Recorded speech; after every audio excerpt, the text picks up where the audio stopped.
Ininspeksyon ng DILG kasama ang PNP at PIDEA ang na-recover na daan-daang kilo ng hinihinalang shabu sa Occidental Mindoro.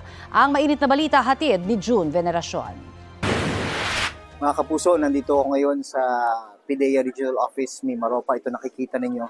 Ito yung mahigit 800 kilos ng hinihinalang shabu na na-recover mula sa isang sumadsad na speedboat sa bayan ng Paluan, Occidental Mindoro.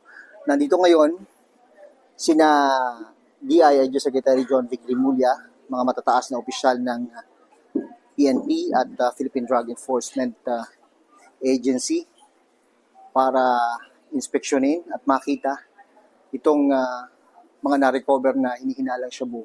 4 na hinihinalang Chinese national ang naaresto. Sila yung mga sakay nung sumadsad na speedboat. Bukod sa kanila, meron ding 2 Pilipino na sinasabing ang mission dapat ay i-rescue yung mga Chinese national.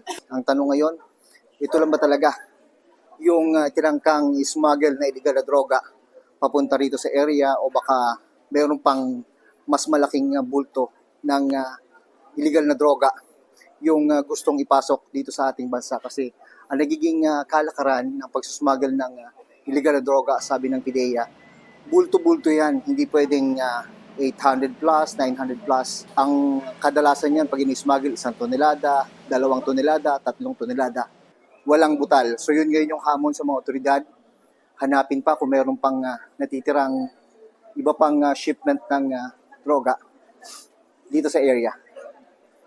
Ako po si June Veneracion para sa GMA Integrated News.